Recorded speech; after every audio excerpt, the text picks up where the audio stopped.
अगर आप एक स्टेट बैंक ऑफ इंडिया के सीएसपी हैं तो आज की इस वीडियो में हम आपको आरबीआई की तरफ से एक नई गाइडलाइन जारी हुई है उसके बारे में आपको जानकारी देने वाले हैं। दोस्तों मेरा नाम है बिलाल खान और आप देख रहे हैं स्मार्ट शॉप। जैसे कि मैंने आपको बताया कि अगर आप एक स्टेट बैंक ऑफ इंडिया के सीएसपी हैं, आप किसी भी कंपनी के थ्रू एक स्टेट बैंक ऑफ इंडिया के सीएसपी हो सकते हैं।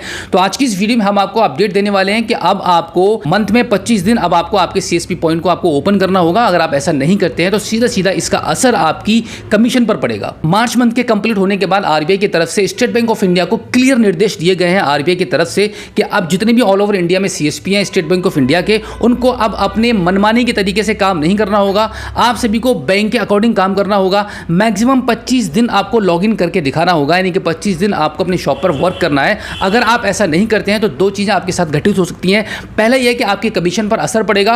हो सकता है कि किसी मंथ की आपकी कमीशन ही नहीं आए या फिर आपका कोड ही रिप्लेस कर दिया जाए, क्योंकि आरबीआई की तरफ से इस बैंक को सीधे सीधे निर्देश दिए गए हैं कि आप सभी सीएसपी को बहुत अच्छे से काम करना होगा, बिल्कुल बैंक की तरह। अगर आप बैंक की तरह काम करने के इच्छुक नहीं है तो आपके सीएसपी पॉइंट के साथ कुछ भी हो सकता है। फॉर द एग्जांपल, या तो आपकी कमीशन रुक जाएगी या फिर आपका कोड ही आपसे छीन लिया जाएगा, क्योंकि किसी भी एक बैंक के सीएसपी को काफी जिम्मेदारी के साथ काम करना पड़ता है। ऑल ओवर इंडिया में जितने भी एईपीएस संचालक हैं, जितने भी प्राइवेट कंपनी के थ्रू एक एईपीएस पोर्टल ले लेते हैं, वो अपनी मन की मर्जी से काम करते हैं, वो अपने सेंटर को अपने हिसाब से चलाते हैं। लेकिन आप एक जिम्मेदार सीएसपी हैं, जिम्मेदार नागरिक हैं, तो आपको बैंक के अकॉर्डिंग काम करना पड़ेगा, क्योंकि आप बैंक के थ्रू जुड़कर काम कर रहे हैं, बैंक के थ्रू आपको कमीशन मिलता है।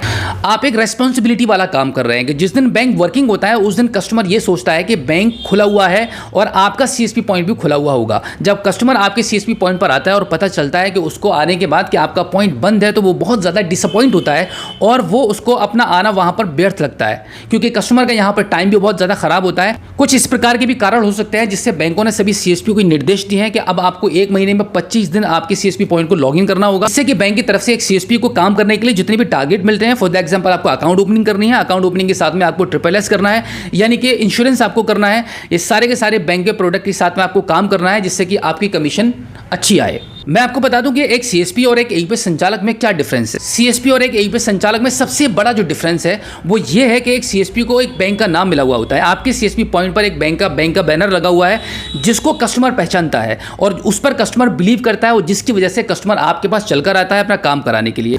एक एईपीएस संचालक एक प्राइवेट कंपनी से जुड़कर काम कर रहा होता है, उसके ऊपर कोई बाउंडेशन नहीं है, कोई मॉनिटरिंग नहीं कर रहा होता है, उसको कोई पकड़ने वाला नहीं है। अगर वो फ्रॉड कर भी देता है तो सिर्फ इसमें ग्राहक का ही नुकसान होता है। अगर वो किसी भी ग्राहक के साथ फ्रॉड कर देता है तो उसकी कोई भी जिम्मेदारी उठाने वाला नहीं होता है। तो यही एक सबसे बड़ा डिफरेंस है मेरे हिसाब से। एक सीएसपी को अपनी जिम्मेदारियों के साथ में काम करना चाहिए, क्योंकि आपके काम करने से ही एक महीने में जो भी कमीशन आप कमा पाते हैं वो आपके काम करने से आपको मिलता है। अगर आप अपने काम में जितनी ही कोताही दिखाएंगे, अगर आपका सीएसपी पॉइंट मंथ में 25 दिन नहीं खुलता है तो इसमें आपका नुकसान है, क्योंकि आपका कमीशन हो सकता है रुक भी जाए या कम आए। अगर मैं स्टेट बैंक ऑफ इंडिया के सीएसपी के बारे में बात करूं तो यहां पर दो लोग उसको मॉनिटर कर रहे होते हैं। पहले तो कंपनी आपको मॉनिटर करती है, दूसरा बैंक भी आप पर नजर रखे हुए होती है, जिससे आपके अंदर काम करने की एक क्वालिटी पैदा होती है। आप बहुत जिम्मेदारी से और बहुत अच्छे से काम कर पाते हैं। दोस्तों आज की इस वीडियो में जो जानकारी मैंने आपको दी है, अगर आप स्टेट बैंक ऑफ इंडिया के एक सीएसपी हैं तो आई होप ये वीडियो आपको काफी अच्छी लगी होगी। हमारी इस वीडियो को लाइक जरूर कीजिएगा और अपने दोस्तों में शेयर करना बिल्कुल भी मत भूलिएगा। तो चलिए दोस्तों, मिलते हैं आपसे किसी और एक अगली वीडियो में एक नई जानकारी के साथ, एक नई अपडेट के साथ और एक नए जोश के साथ। तब तक के लिए जय हिंद।